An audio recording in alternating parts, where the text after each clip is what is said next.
pleasant Monday evening here at 7 o'clock here from our palatial podcast studios of Jazzy Jeff and the Podster here on this Monday evening. Been kind of a nice day today. And the good news is, if you're wanting some rain, may have some coming up here this week. We'll just have to wait and see. We are very, very dry. Well, we have a big show tonight. There's a couple of items that we're going to talk about. One being, whatever happened to this investigation with SLED versus the former recreation member there, Rick Lacy. We're going to talk about that tonight. Let's see, what else are we going to talk about? Oh, I didn't even have to stir the pot for this one. There's something that happened over a weekend, this past weekend, matter of fact. There was a video that involved an elected official in Oconee County. What was that video? Well, stay tuned. We'll talk about that video coming up here in just a few moments. Let's go ahead and jump in with some top news headlines here of what's happened in the last 7 days. And one took place this afternoon. Matter of fact, we're going to go ahead and show a video for you as one of Oconee's most historic institution is turning the page, and that is the Tomassi DAR School, and a name generations of local families have known is moving forward with a name change. Matter of fact, let's go ahead and get that video up real quickly, and we'll watch this as the CFO of the new name, and he'll tell you all about that coming up here in just a few moments. Let's go ahead and bring that up online here, and let's play that video right now. I have some really exciting news to share with you. Tomassi DAR School is now Tomassi Hope Village. That's right, we've changed our name, and we are now Tomassi Hope Village.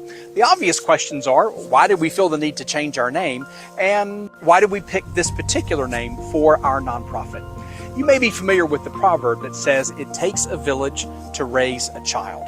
And we all know that to be true. As our kids grow up, they need teachers and coaches, mentors and pastors and others that come alongside them and help them grow into healthy adults and into good citizens. And if that's true for our kids, it's especially true for children that have come from adverse circumstances. And that has been what Tomassi is always about. Since our founding, through all of our program iterations, to the incredible services that we offer today, our Starlight program, our Early Learning Center, our after-school and summer day camp programs, all of those programs provide a village, a community of support to come alongside children and help them make hope a reality in their lives. Not only did we want a name that embodied those programs that we offer today, but we also wanted a name that honored that long history and legacy. And we feel like this name does it. I mean, after all, our campus does feel like a village. But thirdly, we also wanted to include all the stakeholders that help us make this incredible impact. Our donors, our volunteers, our program partners. It takes all of us working together as a village to have the incredible impact in the lives of students and families that we see here at Tomassi. Of course, we will always be grateful for the incredible legacy and generosity of the Daughters of the American Revolution who founded us 107 years ago. Several years ago, the National Society DAR ended their support for us, and they have now generously agreed to transfer a number of trusts to our ownership to continue supporting the incredible work that we're doing here in upstate South Carolina. We're not only grateful for them, we're also grateful for the South Carolina State Society, for the local chapters and the local daughters who continue to invest in our work as donors, as volunteers, and as incredible board members. So we're excited to share that we are now Tomassi Hope Village. Thank you for your support! If you want to learn more, visit us at mytomassi.org, and thank you so much.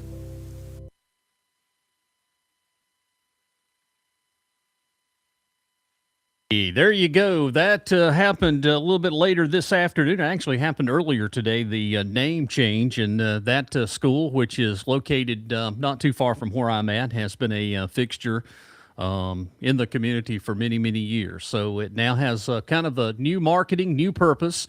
And we want to say hats off and congratulations for what they are doing and what they intend to do. I think it's a good deal. I think the sad thing of it is I think we'll continue to always call it the Tomassi DAR School, but that's pretty big.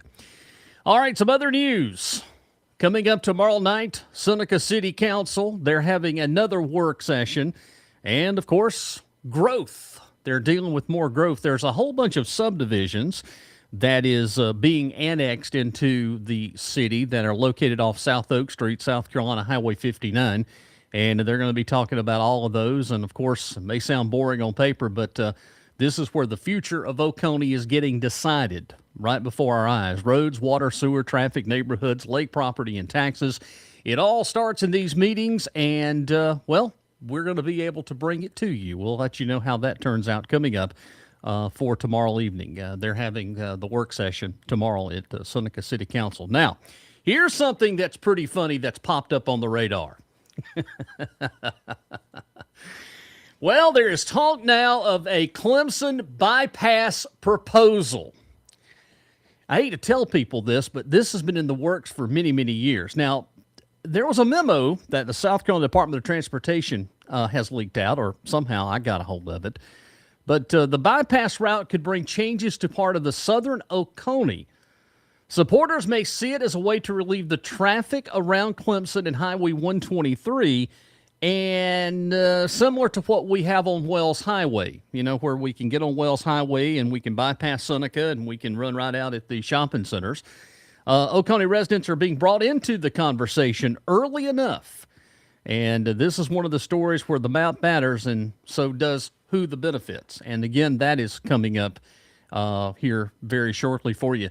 Also, to the Oconee County Sheriff's Office has issued another scam warning. This had been floating around. I don't know how many of you have seen this, but the Fifth Circuit, these little things that are coming up, they're everywhere, by the way.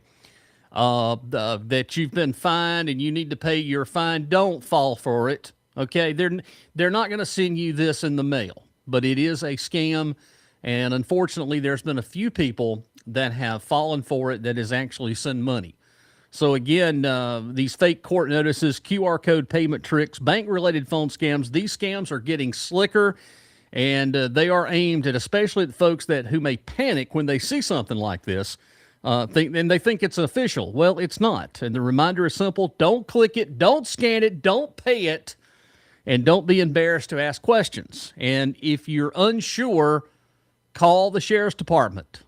864-638-4111. And you can talk to a dispatcher. A deputy can come out. But let me say, a lot of this is just scams. It's just like the toll road scams. Some of these scammers are getting very, very slick in what they do, and you especially on email, you can take a look at the email and take a look at it and go, goodness gracious, it looks legit. It's like the IRS thing too. And if anybody asks you to send gift cards or go to the store, that's a dead giveaway. That is completely false. It is a scam, and I don't want to see anybody get scammed. Well, over the weekend, there is a video that was shared, and it involved an elected official here in Oconee County. It involved Christy Hubbard, who is the county auditor, and she is a public official, appearing to sing along to a TikTok video containing a racial slur. And let me say just plainly, it is bad. And there's some things you don't laugh off. And there's some things that you don't explain away. Well, it was just a song, or I didn't mean anything by it, or everybody does TikTok. Let's play the video, and I'm going to tell you viewer discretion is advised. Viewer discretion is advised. But let's play the video, and let's come back, and let's have a conversation about that here on the Pot Stirrer. Question, cause I really need to know, do you ever get tired of being a bitch ass nigga? A hoe ass nigga. A pussy ass nigga. A pussy ass nigga. Do you get tired? Do you get tired? Do you get... I got a question, cause I really need to know, do you ever get tired of being a bitch ass nigga? A hoe ass nigga. That is your elected representative, County Auditor Christy Hubbard, doing a TikTok challenge. Now, it's even worse. It does get worse. Let me show you how it gets worse, because here is what she says about it. To put this out there along with everyone else and the fake accounts and the wannabe talk shows here on Facebook and the people tagging the Pine Street principal. So that's what she thinks of the new county administrator. Pine Street, by the way, was the name of the former school, or South Pine Street was the name. And yeah, yes, I did a TikTok trend post. I do them a lot with my husband. This one was removed prior because it was muted. Let me take this off real quick here. Give me just a second here. There we go. Yes, my husband and I make stupid TikToks, and yes, my dog licked my face. Go watch the other TikTok post. I could use the views. Y'all have a great evening. Well, when you hold public office, you're not just representing yourself, you're representing the citizens who elected you, the office that you occupy, and the trust people place in county government. But this is her explanation. Like, brush it off. Don't we have enough problems in the world to have an elected representative? Bitch ass blank. The county auditor is not some private citizen sitting back in the back row with no responsibilities. This is an elected official. This is someone whose office deals with taxpayers, property, public records, millage money, and public confidence. Public confidence. Now, some folks will immediately try to turn this into politics. Some will say, well, she's a liberal. Some will say, well, if this were a conservative, the outrage would be louder. Some will say it's just a video. But here's the truth of this video and what has been shared. Wrong is wrong, no matter what letter is beside your name, no matter who you voted for, and no matter what crowd you run with. If an elected official is on video singing alongside a racial slur, that deserves a whole lot of scrutiny. Not because people are perfect. God knows I'm not perfect. Not because nobody has ever made a dumb mistake. Because there are certain words that carry can carry history, pain, and disrespect. And as a public official, she should have known better. So if she's doing TikTok and trying to create TikTok videos, maybe she needs to resign and stick to the TikTok.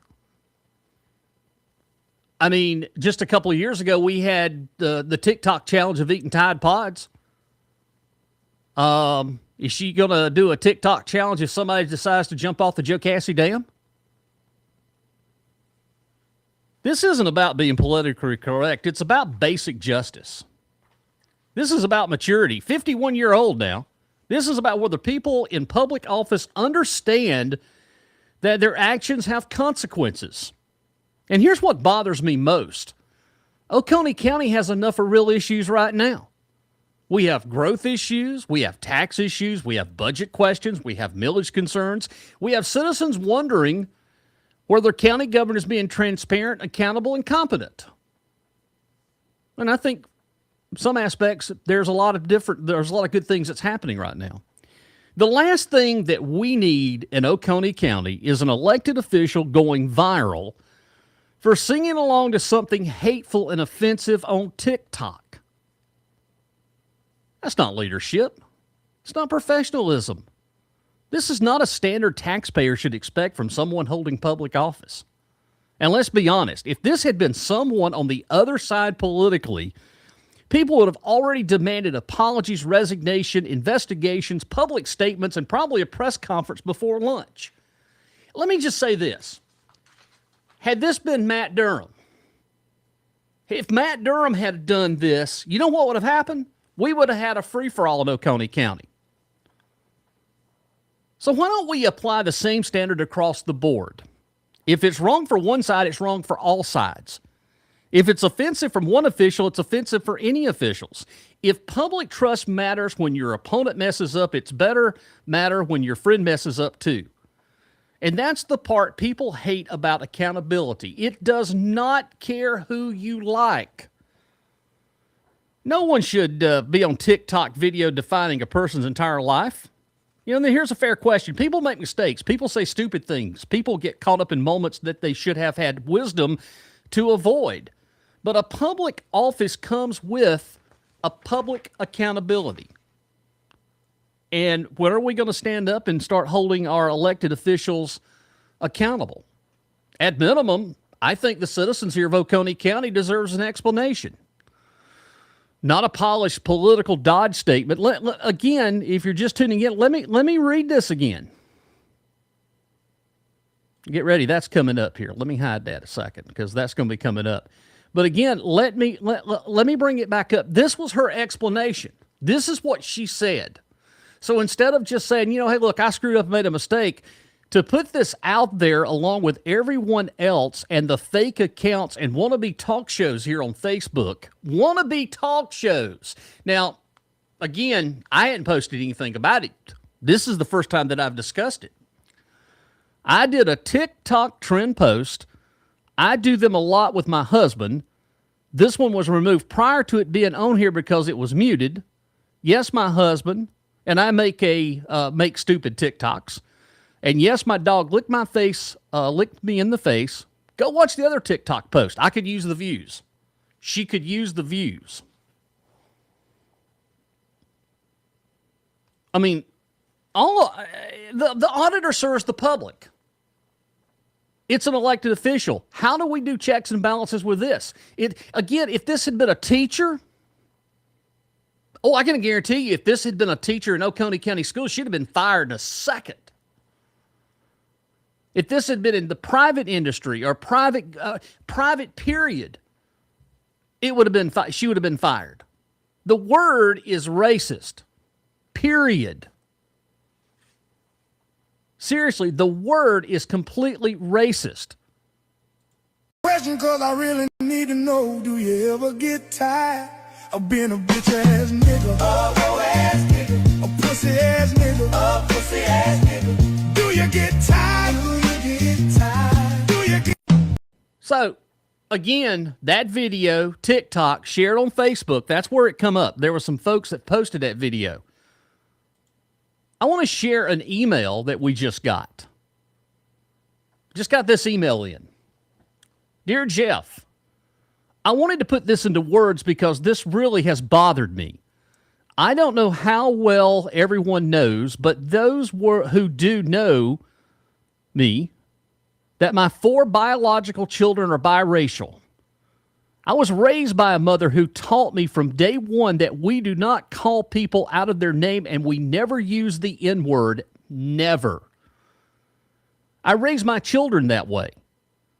I have also had many children who call me mom. Many of them are brown skinned. Some of them may have thought it was okay to use that word, even joking around or repeating something they heard in a song, but not in my house. It is not okay for me to say. It is not okay for you to say either. It's not funny. It's not acceptable. I do not care what the trend is. I do not care what song says. I do not care how much money someone makes or what position they hold. The word has been used in hateful, degrading, and derogatory ways for generations. And there is nothing casual or harmless about throwing it around. What even hurts more is seeing people who claim to be followers of Christ act like this is something to laugh about. You cannot stand up and call yourself a believer while firmly using a word that has caused so much pain. And they act like it's no big deal. I am shocked, hurt, and honestly disgusted. And if anyone thinks this kind of language is okay, then we clearly do not see things the same way. It is not okay now, and it's not okay then.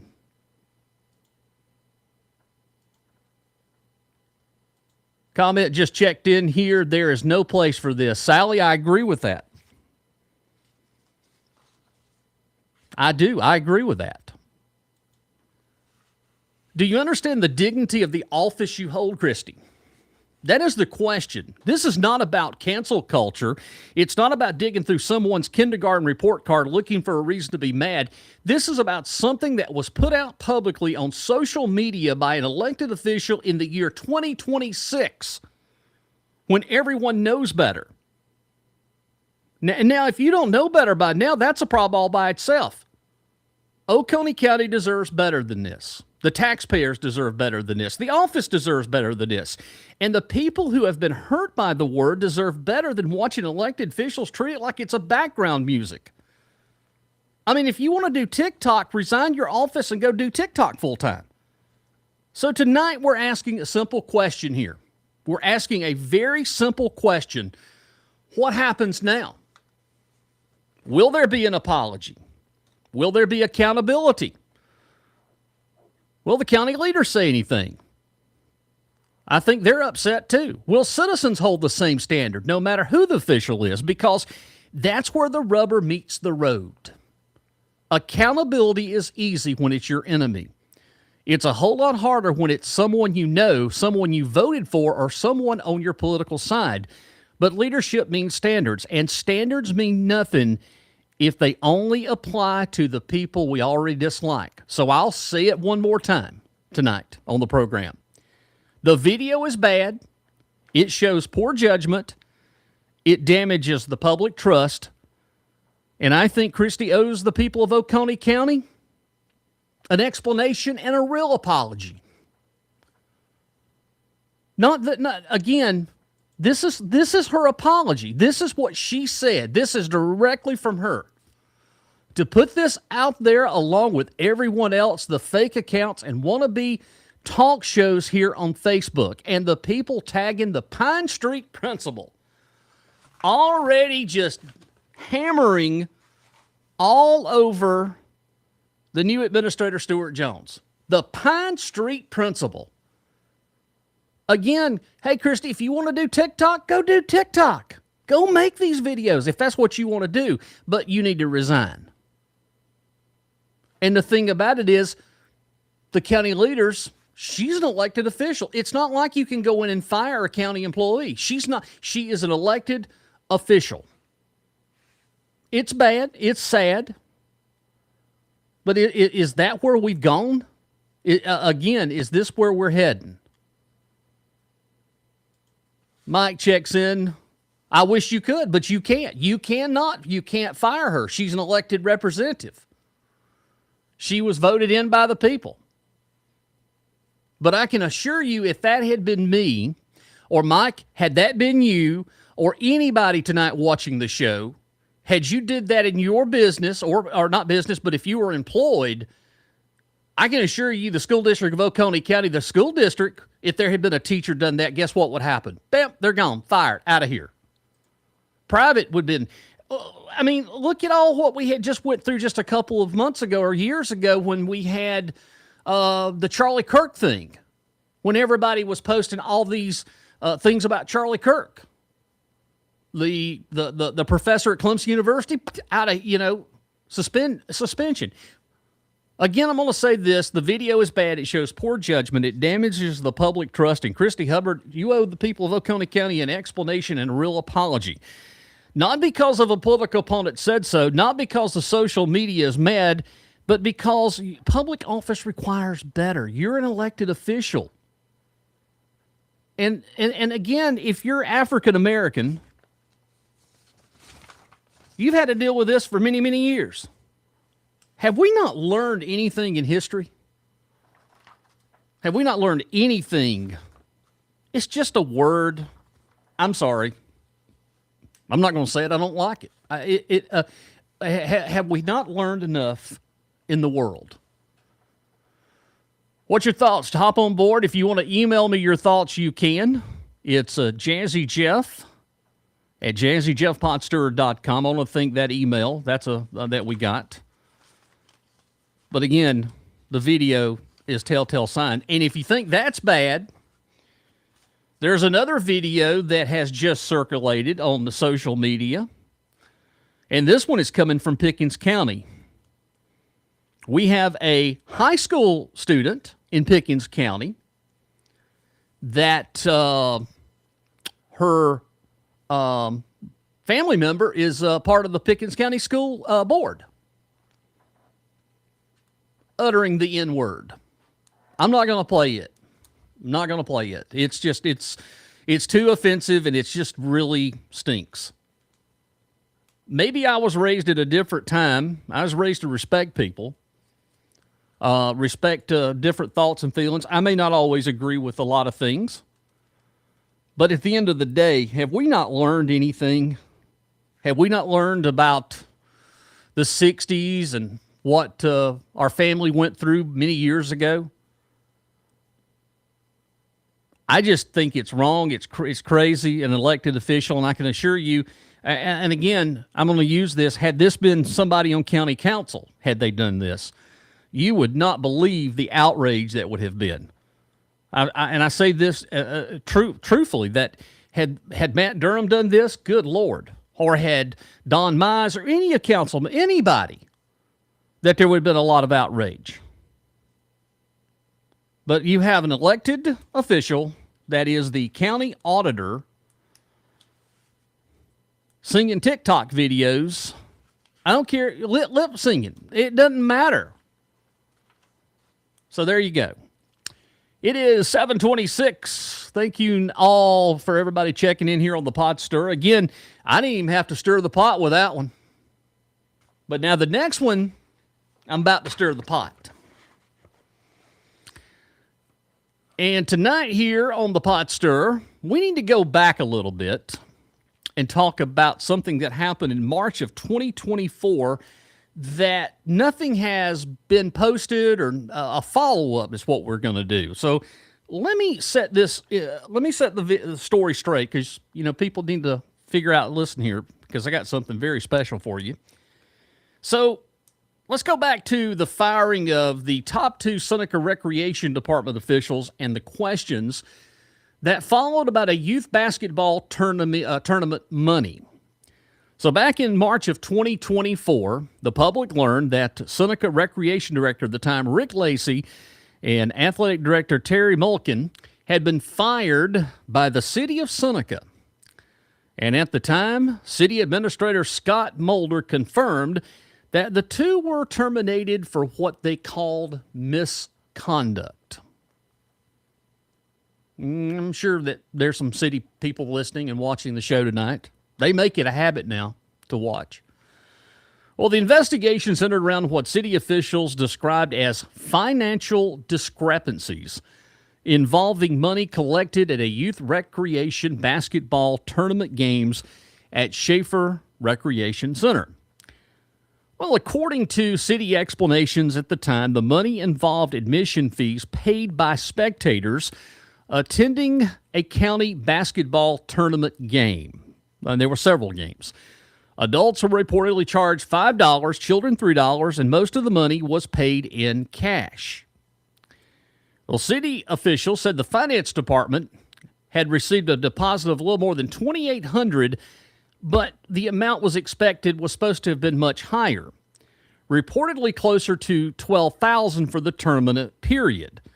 And those were the claims that deposits had been turned in other, or had not been turned in other tournaments, which led to questions about how much money may have been unaccounted for.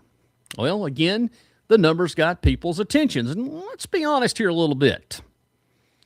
When the public hears words like misconduct, financial discrepancies, missing money, and SLED investigations, people start drawing conclusions fast.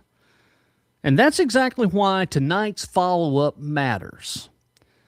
Because the SLED report is out. And according to the SLED report, SLED, listen up here, SLED did not find evidence to support criminal charges against former Seneca Recreation Director Rick Lacy. Let's be clear about that. SLED wouldn't touch it. That does not mean the city of Seneca could not make an employment decision. That does not mean that there were procedural problems. That does not mean the city had no concerns about how cash was collected, counted, stored, or deposited, but it does mean something very important and something that I want to get out. The criminal allegations that hung over Rick Lacy's name did not result in criminal charges. And that deserves to be said just as loudly as the original accusations, because there's a big difference between being fired from a job and being proven guilty of a crime. The city can terminate any employee under its personnel manual. A city can say policies were violated. A city can decide it no longer has confidence in an employee handling of procedures. But that is not the same thing as saying a person stole money. That is not the same thing as saying a person committed a crime. And it's certainly not the same thing as a criminal conviction. That distinction matters. It matters because reputations matter. Rick Lacy worked for the Seneca Recreation Department for more than 20 years. Many people in this community knew him through youth sports, basketball, football, baseball tournaments, recreation programs. And when a story like this breaks, it doesn't just affect a job title. It affects a name. It affects a family, a reputation, and years of community involvement. Now, from the city side, there were concerns. The city said money was not properly handled. They said funds were not properly secured. They said cash was found in the Schaefer Recreation Center office that was greater than it should have been and not stored properly in a lockable safe. Well, those are serious administrative concerns. And frankly, if cash was being collected at these public events, there should have been strong controls in place from day one. There should have been receipts. There should have been two-person cash counts. There should have been written logs. There should have been daily deposits. There should have been reconciliation between attendance numbers and gate revenues. There should have been all of this. But for 20 years, Rick Lacy was the recreation director. There was not a problem.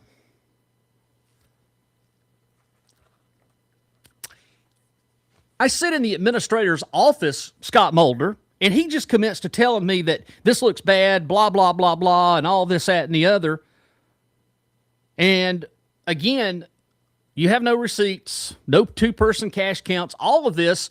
So is this really the recreation department? Was this really Rick Lacy, or should this be blamed on the finance director of the city of Seneca at the time? Scott Mulder is the administrator. You had, now you got three administrators. But yet you are pointing your finger at Rick Lacy, but isn't it up to you as the administrator to have all these checks and balances in place? You're the administrator of the city of Seneca. This is not a mayor issue. This is an administrator issue. There should have been a clear chain of custody for every dollar collected. If that system was loose, then it's not just an employee issue. This is an administration issue. It's a management issue. This is an oversight. This is a city procedural issue. Because if the system allowed confusion, poor documentation, delayed deposits, or unsecured cash, then the question becomes bigger than one person.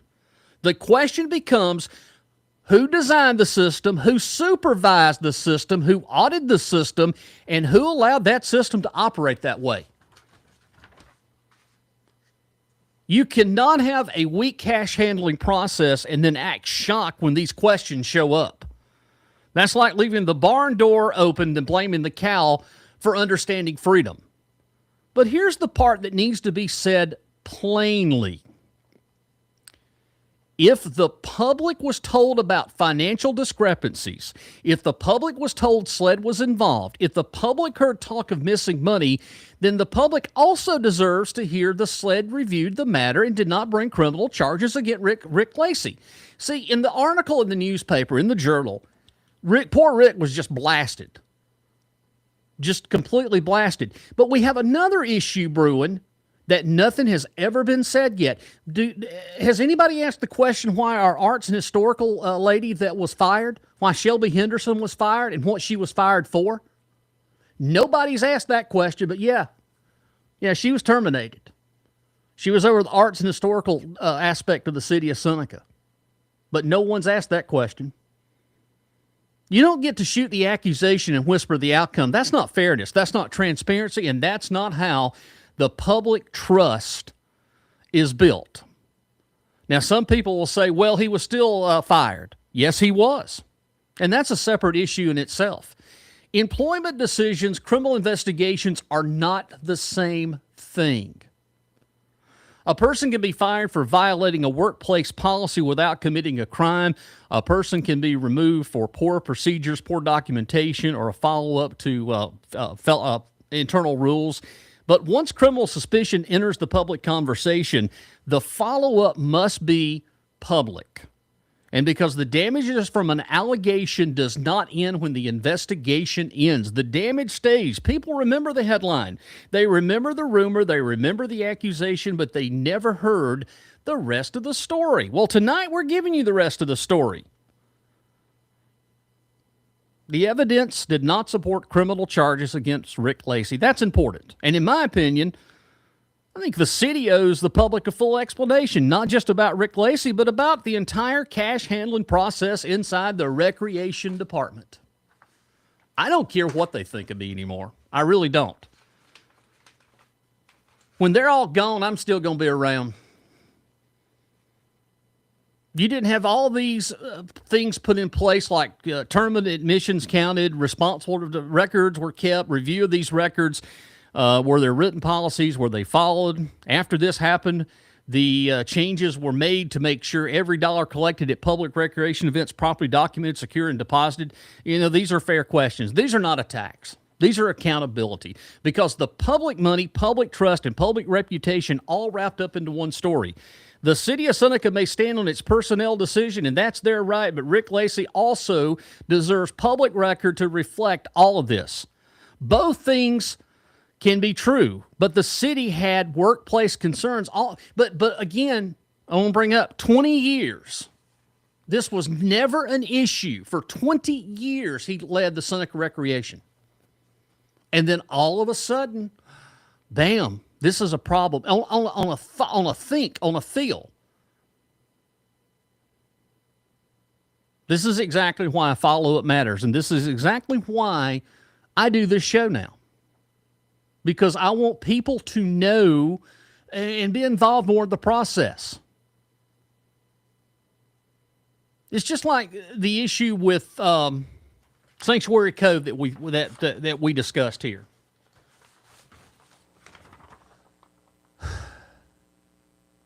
I got so many people that have sent me stuff just in the last several weeks, and it's incredible what people have brought to my attention. And people need to be informed of what's going on. There's another thing too. Let me finish this up, and then I'm going to bring up a couple of other things real quick. You know, too many times in local government, the first story gets blasted everywhere, but the follow-up gets blurred. So we have an issue there. But not tonight. Tonight we're clearly stating Rick Lacy was fired by the city of Seneca after allegations involving financial discrepancies at a youth basketball tournament games, but after SLED reviewed the matter, the report did not support criminal charges against him. And that should matter to everyone, whether you support Rick Lacy, oppose Rick Lacy, or just care about fairness, because today it's his names, and guess what? Tomorrow it could be your name. But I had a lot of people reach out to me and wanted me to bring that, what was the follow-up. And I have talked to Rick's wife. I've been in constant communication with Miss Lacy about all of this. This really hurt their family. And again, that's just unfortunately, sometimes that's just the way things, but there's never been a follow-up at all. I wish there was a follow-up. A couple of folks have sent me an email, and we will do some following up. And again, there's some things going on, and it's really bad. Multiple people have reached out to me about trying to buy buildings in downtown, and the city administrator will only allow businesses that he wants to come in without full council advisement. Got an email right here. So I bring this up tonight to bring something up, and we're going to have discussions on this here in the next several weeks. Do you realize how much money you're spending in taxes in the city of Seneca? I mean, seriously, do you realize? Why don't you look on your screen real quick? Let's bring this up a little bit. I want you to see this here. So the big thing is $700,000 that we are paying for administrators' salaries. $700,000.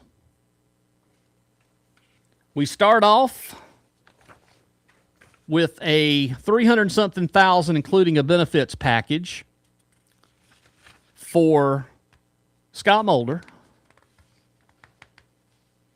Then we have Josh Ritchie's. And then we have Ryan Thomas. Now, by the way, the gentleman that was supposed to have been over doing the audit, the checks and balances over the finance department was Josh Ritchie's when all of this went down over at the recreation department. But let me just phrase this. Now, he's really, technically now, he's over Seneca Light and Water. That's supposedly what's been told or been said. But take a look at this up here. If you'll take a look, do you see where it says Seneca, South Carolina, it's $76 per resident?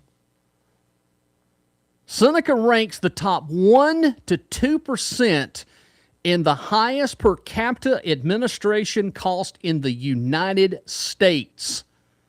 Seneca's per capita cost is 160 times higher than the major U.S. cities. Now, this is your distribution of your administrative cost per capita. So basically, if you're basing this on 9,200 residents, it's costing each resident for the administrative cost of $76 per a resident. So I'm going to take a look here. I'm going to break this down for you a little bit more. We'll come back to that in a second. $700,000 in administration cost. Well, Fountain Inn, who has 13,000 city residents in Fountain Inn, Greenville County, they have 1 plus 1 assistant. Their administrative comp together for the administrator is $218,000, and for the assistant is $95,000. Total leadership is $322,000. All right, Travelers Rest, which is comparable to City of Seneca, Greenville County, they have 9,000 population. 1 admin, $194,000 for the administrator. Total, $194,000. York in York County, 9,800 population. They have 1 city manager, $176,000. Newberry County, 10,000 population. They have 1 administrator and 1 assistant. The administrator is $230,000. Total compensation for total leadership is $300,000. So if we go back to Fountain Inn, it's $23 per resident, $21 for Travelers Rest, $18 for York, and $28 for Newberry. Want to know where your taxes are going? $76 per a resident. Per a resident. Here's the public Seneca payroll data set. Actual public compensation packages. Scott Mulder, base salary, $206,000. Retirement is $38,000. FICA health benefits bonuses, $57,156 for a total compensation package of $301,837 with a vehicle assigned, by the way. Josh Ritchie's base salary, $154,523. Retirement, $28,679. Health benefits and all sorts of other things, $38,189. Total compensation, ready for this? $221,392.33. Vehicle, he gets that too.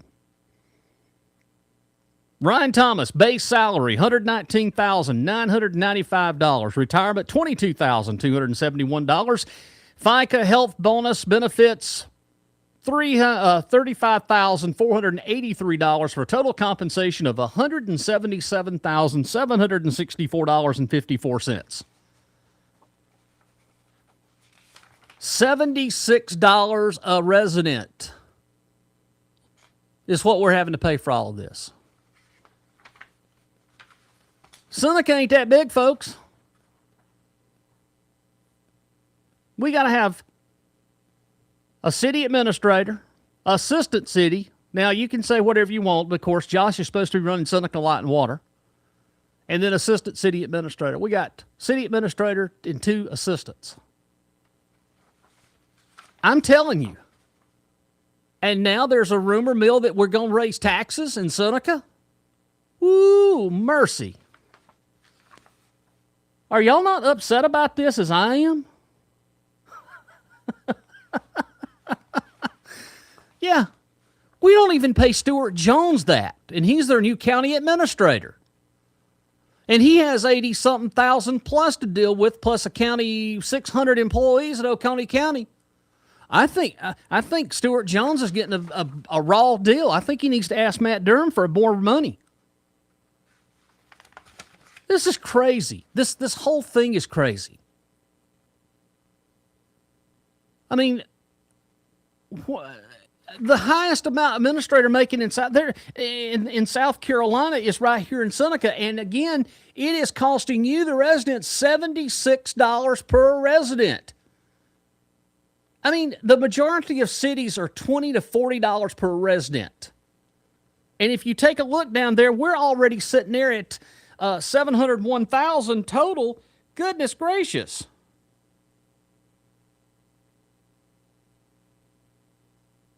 Let's see here. I got a text message. Let me check.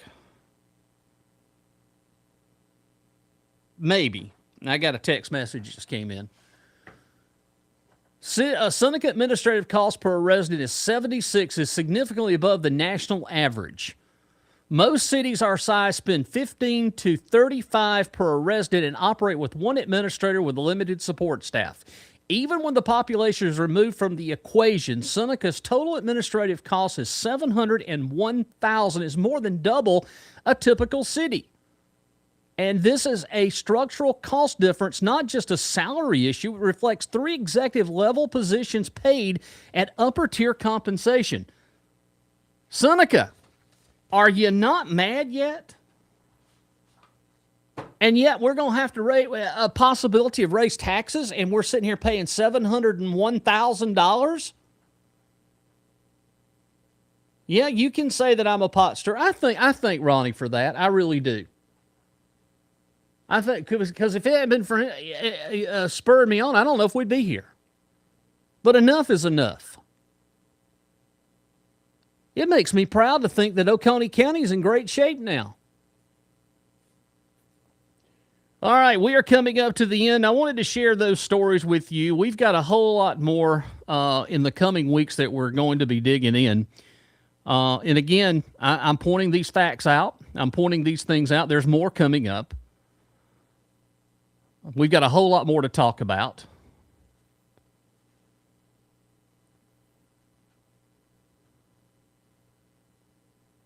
You know, another great thing, but we're starting out at $15 an hour for the fire and the police department. But yet we're paying 3 administrators $701,000. Can we not pay our police department? Can we not pay our firefighters? No, we think that they're second-rate citizens. I just want you folks to know that this is outrageous. This is unbelievable. But the problem is, no one's going to talk about it. But I can assure you the pot stirrer is, we got more. We're not even nowhere near done.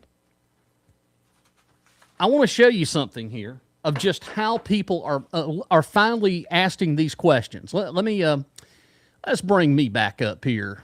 Where am I at right there? There I am. In just the last 7 days, these are emails that I have received from people right here. These are emails from people asking questions that, hey, look, Jeff, we need to know this, or can you help us, or this. I got another story I'm working on. You know, and I'm going to reach out to the school district on this one. So the big issue last couple of years was about vaping in the schools. Remember this? They were talking about signing tickets and stuff, vaping.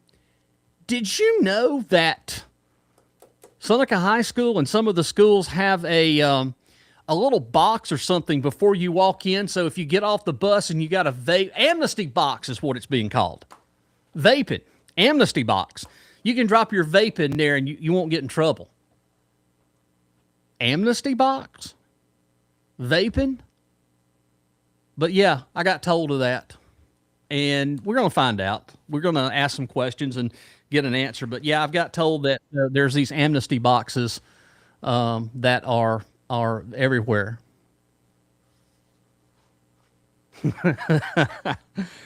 Yeah. Oh, yeah. I got another message that just came into us. No raises today for the city. If you're Seneca City, you were told they're broke. So you're not going to get any cost of living or any raise. Broke. B-R-O-K-E. But yet, look at here, boys and girls. They got the raise. $701,000. Let that soak in for tonight.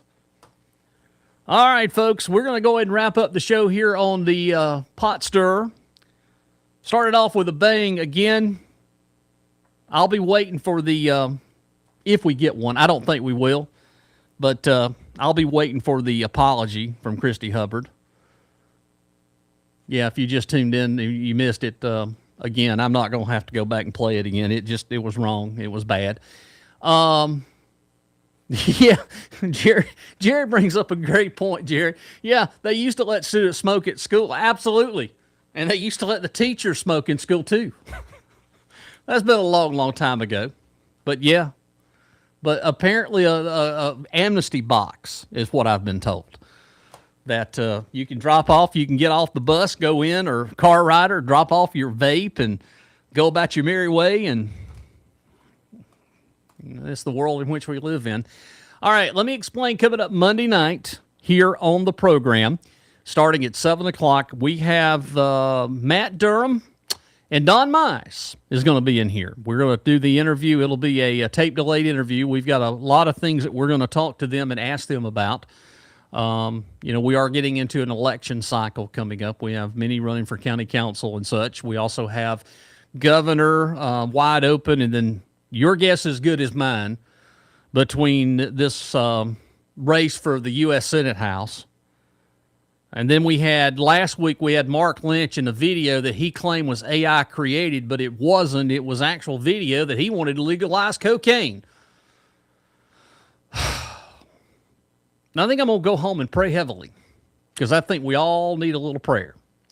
Anyway, I want to thank you so much for being a part of the show tonight. Again, next Monday, 7 o'clock, it is an interview with Matt Durham, and Don Mize they'll be right over there. You can't see them right now on camera, but they'll be sitting over there. We'll talk a lot about, one of the things that we'll discuss is, of course, this forensic audit, and the interview that Stuart Jones did with Matt Durham is really eye-opening.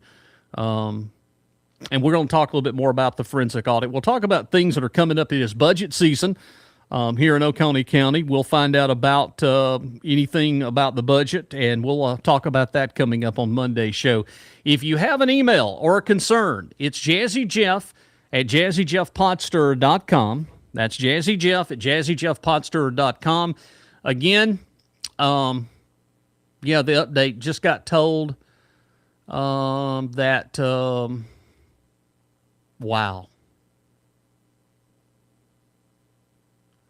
And here's another reason, too. I just found this out.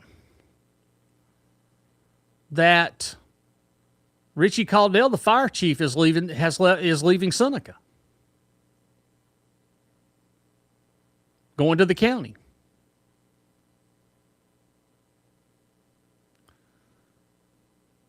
Couple of comments that just come in here real quickly. If they need 3 admins, maybe they wrong people are holding the positions. Just a thought to throw out. I think they are.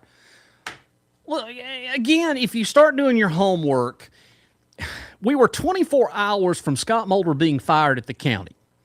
And then all of a sudden, he pops up and becomes the administrator for the city of Seneca. And since that time forward, again, it's a mess. It's a how do I describe it? Can I say it's a shit show? Pardon me, but it's a shit show. I only want the best for my community, and right now, I think that we have some city council members that are afraid to say stuff. I'm afraid, and I do. I agree. I believe that they're afraid to say, wait a minute, something's wrong here. And again, hopefully that by hearing this and more citizens asking these questions, maybe it will clean up the mess. But right now, Seneca broke. I've been calling it for the last 3 or 4 years that people will listen. I knew it was broke. And it still is broke. I mean, we're paying money out, rob Peter to pay Paul. And don't forget, no one's having the conversations. We got this beautiful, fine 700-something seat fine arts facility, but guess it's going to cost us to run it. Where's that money coming from? Oh, wait, we got to raise taxes. I thought by Ronnie O'Kelly being mayor, I believe and I thought that things would be fine. But the more that's come out, the more that's happened, it hasn't been fine. It's really gotten worse. And I'll tell you, we do have some great city council people. We really do. Seneca does. Seneca has some great city council people. I just think that they're afraid to step up and say anything. They don't want to upset the apple cart, but there are a few that are asking the questions, that are starting to ask the questions that they should ask the questions. And hopefully that they will continue to do that. All right, ladies and gentlemen, that's it for tonight. Happy Monday, everyone. Again, next Monday night, 7 o'clock here in the air chair over here, we'll have an interview with Matt Durham, chairman of the Oconee County Council. Don Mize is going to be here, and we're going to ask them some questions. Hopefully we'll get some answers, and we'll find out more of what's coming up here, particularly with the budget, what we're facing this year. Of course, Stuart Jones, last week we did have a little bit of that interview. I thought it was a great interview, but the big thing that I took away from last week's interview with Stuart Jones that was conducted by Matt Durham, to find out the county was almost 3 years from being bankrupt. I'm going to talk about that coming up. We'll find out. All right, folks, hope you have a great evening. Again, Jazzy Jeff at Jazzy Jeff Podstir. You can go watch the show right now online at our website, jazzyjeffpodstir.com. And until, let's see, next week, hope you have a great one, and I'll see you then. Thanks for watching tonight. From the back roads and courthouse steps of small-town South Carolina to the late-night studio where the mics never sleep, this is where decisions, rumors, and real stories collide. You're tuned in to the Pot Stirrer Podcast with Jazzy Jeff. Real talk, local issues, no fluff.